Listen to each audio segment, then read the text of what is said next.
senhores, sejam bem-vindos. Professor Rodrigo de Física na área, para convidá-los a acompanhar mais uma pré-aula. Nessa videoaula de hoje, você vai estudar comigo a termodinâmica. Vamos entender como o gás ele é capaz de realizar um trabalho, qual é a primeira lei da termodinâmica e as suas implicações. Então, bora para a aula. Vem comigo. Vamos lá. Termodinâmica.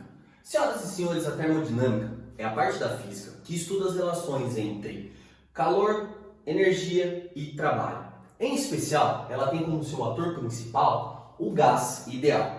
Então, na realidade, no fundo, o que a termodinâmica quer ver é o seguinte: a capacidade que um gás tem de realizar um trabalho, de executar uma tarefa, certo? Assim, a energia térmica acaba sendo convertida em uma energia mecânica, em um movimento, em uma energia cinética, por exemplo, certo? Então, você pode imaginar que o gás ele é capaz de realizar um trabalho, por exemplo, na seguinte situação: um gás está confinado em um recipiente que é munido de um êmbolo móvel, ou seja, isso aqui pode subir ou descer, ok? Esse gás, então, ele recebe uma certa quantidade de energia. Quando ele recebe essa certa quantidade de energia, ele vai conseguir converter essa energia em movimentação para esse êmbolo móvel. Então, o nosso êmbolo aqui, ó, ele sobe, ele se desloca, gerando um volume maior, por exemplo, nessa situação de expansão. Assim, a gente diz que o gás ele foi capaz de realizar um trabalho. Como é que determinamos esse trabalho, está então? A forma de calcular um trabalho, de ser determinado um trabalho, eu vou começar aqui com uma transformação do tipo isobárica. Lembra dela lá no estudo dos gases? Aquela transformação que ocorre a uma pressão constante? Pois então, é com ela que eu vou começar o nosso estudo. Depois a gente generaliza e faz para uma transformação qualquer. Então a ideia é a seguinte, pessoal. Imagine que um gás está contido em um recipiente que tem um êmbolo móvel. E que à medida que eu vou fornecendo energia, eu vou aquecendo esse gás ele vai empurrando o êmbolo para cima. Portanto, ele está gerando um deslocamento no nosso êmbolo. Esse deslocamento pode ser entendido como sendo essa altura H aqui que aparece. Beleza? Então, qual é a definição de trabalho lá na mecânica, lá da frente 1 de física? A definição de trabalho é que trabalho é força vezes um deslocamento vezes o cosseno do ângulo que existe entre essa força e esse deslocamento. Então, trabalho é igual a força vezes deslocamento vezes o cosseno de θ. Bom, mas onde é que está a força nessa situação? Então a gente sabe que o gás está exercendo uma certa pressão sobre esse êmbolo. Então essa força exercida aqui através dessa pressão, ela acaba sendo nas direções laterais, para baixo, para cima, e essa força vai para todas as direções. Mas para nós, vamos focar nessa força que acaba sendo para cima, que é a força responsável por promover o levantamento do êmbolo. Então já é nítido que a força e o deslocamento estão na mesma direção de sentido. Portanto, esse cosseno vai ser o cosseno de ângulo zero, ou seja, vai valer 1. Contudo, como eu já mencionei para você, essa força ela é devida a uma certa pressão. Então vamos fazer a substituiçãozinha assim, ó. Vamos lembrar que pressão é força dividido por área. E assim, se eu multiplicar em cruz, vai ficar que força é pressão vezes área. Além disso, a gente vê que o deslocamento que ocorre aqui, ó, é na verdade uma altura. Então vamos fazer essa troca. O deslocamento é uma altura ou uma variação de alturas, que assim ficaria até melhor. Então aqui o meu deslocamento foi basicamente a variação de altura. Moçada, contudo, a gente também se recorda que quando eu tenho área da base vezes uma certa altura, eu tenho na verdade um volume, ele é a área da base vezes a altura. Como eu tenho uma variação de altura, eu vou ter uma variação de volume. Assim sendo, o trabalho igual a pressão vezes ΔV. E senhoras e senhores, essa é a equação que faz com que a gente calcule o trabalho em uma transformação do tipo isobárica, certo? Pressão vezes variação de volume. Mas e Rodrigo, se a transformação não for isobárica, o que é que eu faço? Então, vamos lá. O trabalho em uma transformação qualquer, ele acaba exigindo da gente o uso do recurso gráfico. Então, pessoal, vamos lá. Imagine o seguinte, imagine que um gás ele encontra-se em um certo volume inicial com uma certa pressão inicial. Se esse gás sofrer uma expansão, ou seja, se esse volume for aumentado, A gente diz que o trabalho foi positivo. O trabalho aqui, então, pode ser determinado através dessa área que aparece aqui embaixo dessa curva. Então, o trabalho, numa transformação qualquer, ele é numericamente igual à área desse gráfico. Contudo, se esse trabalho for realizado aí no sentido de promover uma compressão desse pistão, ou seja, o gás reduzir o seu volume, aí nesse caso a gente tem o que chamamos de trabalho forçado ou trabalho resistente. Digamos que o gás ele luta para que isso não aconteça. Assim, o trabalho vai continuar sendo numericamente igual à área, só que agora adotando um sinal de negativo para o valor encontrado aí de trabalho. Então, quando for uma transformação qualquer, o trabalho é numericamente igual à área. Sendo uma expansão, ou seja, sendo uma situação onde o volume inicial é menor que o volume final, trabalho positivo. Numa situação de compressão, onde o volume inicial é maior do que o volume final, você vai ter então um trabalho negativo. Atenção, pessoal, para o seguinte, né?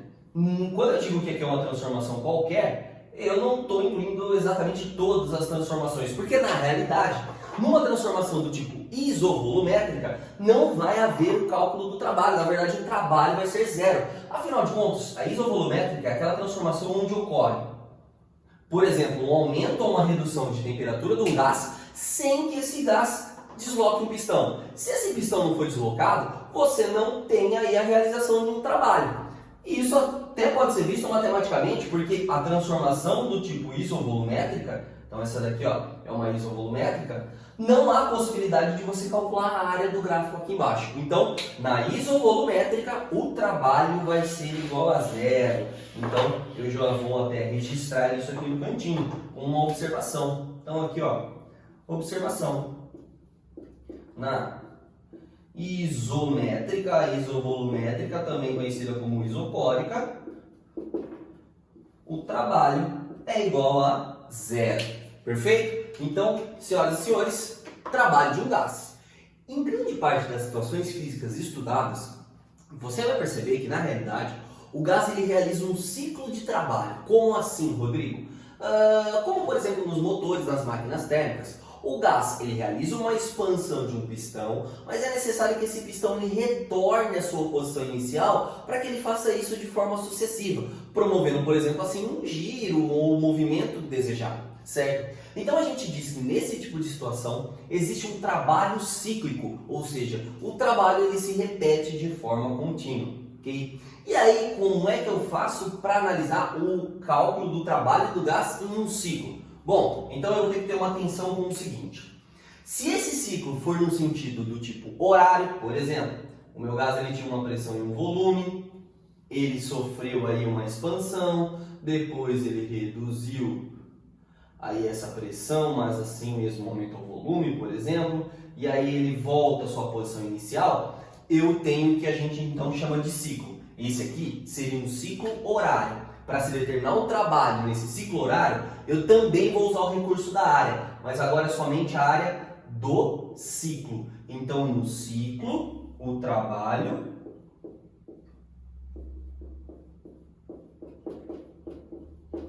também vai ser numericamente igual a área, certo? Agora, se esse ciclo se apresentar aí com outro formato ou parecido com esse, mas em sentido anti-horário, aí eu vou ter que ter uma atenção especial, porque mais uma vez eu vou ter que considerar o trabalho no ciclo anti-horário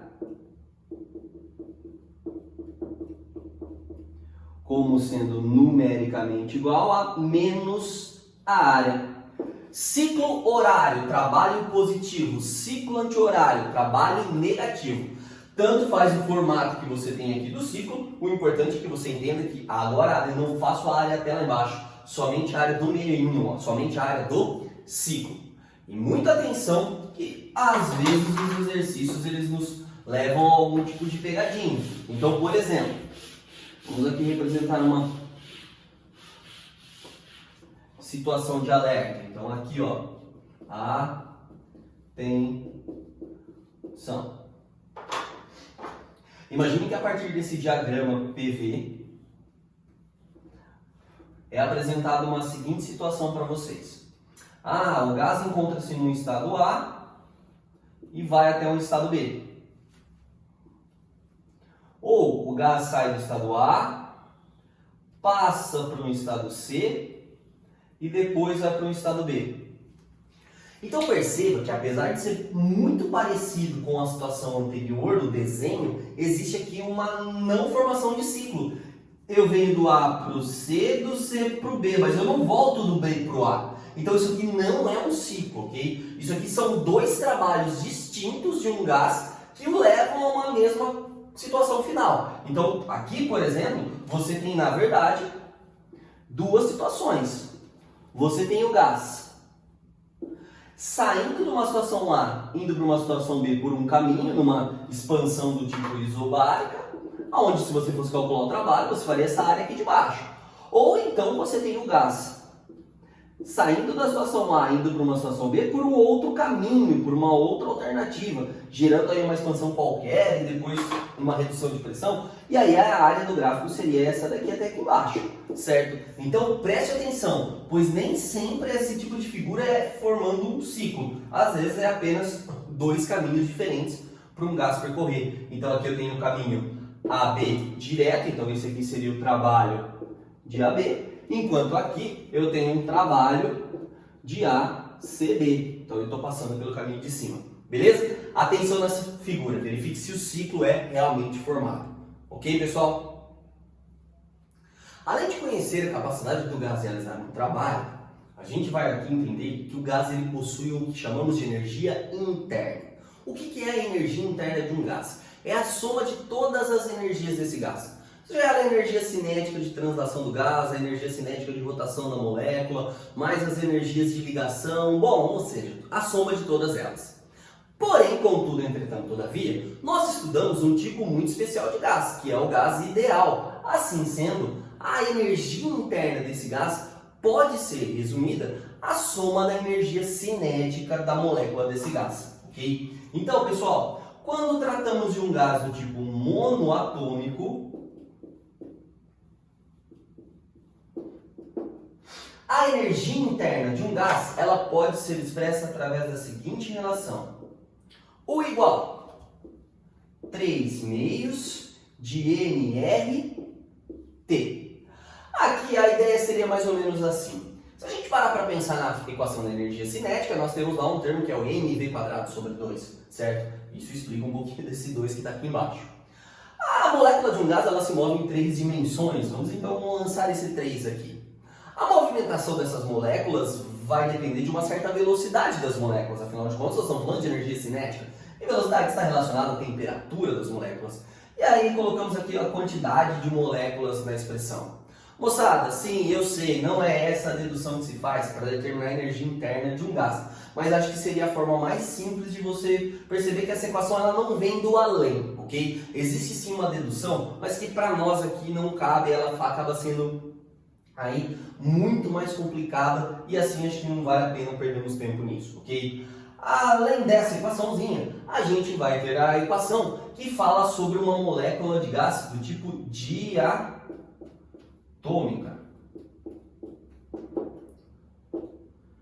Ou diatômico, um gás diatômico. Quando o gás for diatômico, o que a gente vai aqui colocar como equação será 5 meios de nRT.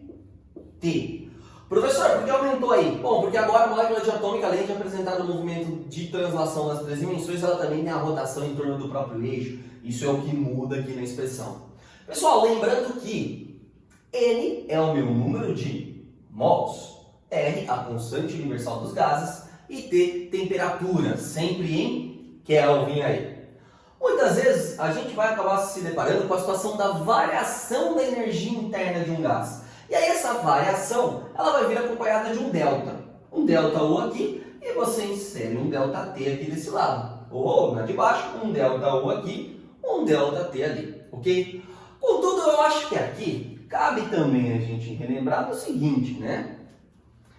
nRT, segundo a equação de Clapeyron, pode ser substituída por simplesmente PV, Então a gente pode falar que a energia interna de um gás equivale a 3 meios de PV, ou então 5 meios de PV. Aqui a gente aplicou pura e simplesmente o PV igual a nRT. Ok, pessoal? Então, energia interna de um gás. E agora sim, finalmente, conhecendo o conceito de trabalho, o conceito de energia interna de um gás, a gente pode falar sobre a primeira lei da termodinâmica.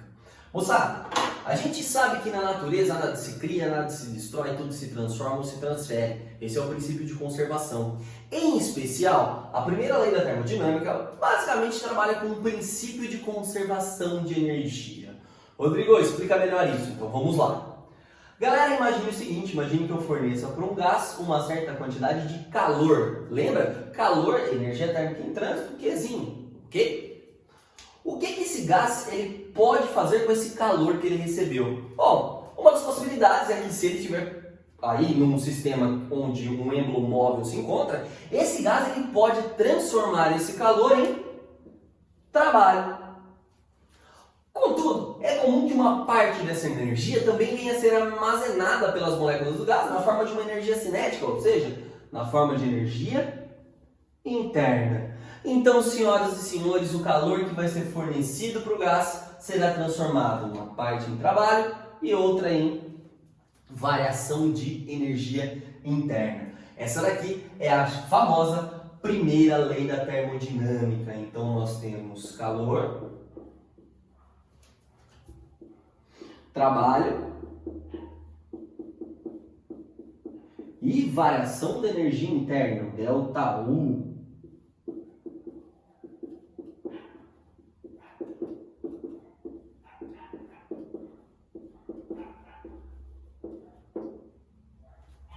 Moçada, em termos de unidades de medida aqui, bom, a gente sabe que se estamos trabalhando com energia, o ideal é que isso seja feito em sistema internacional. Portanto, calor,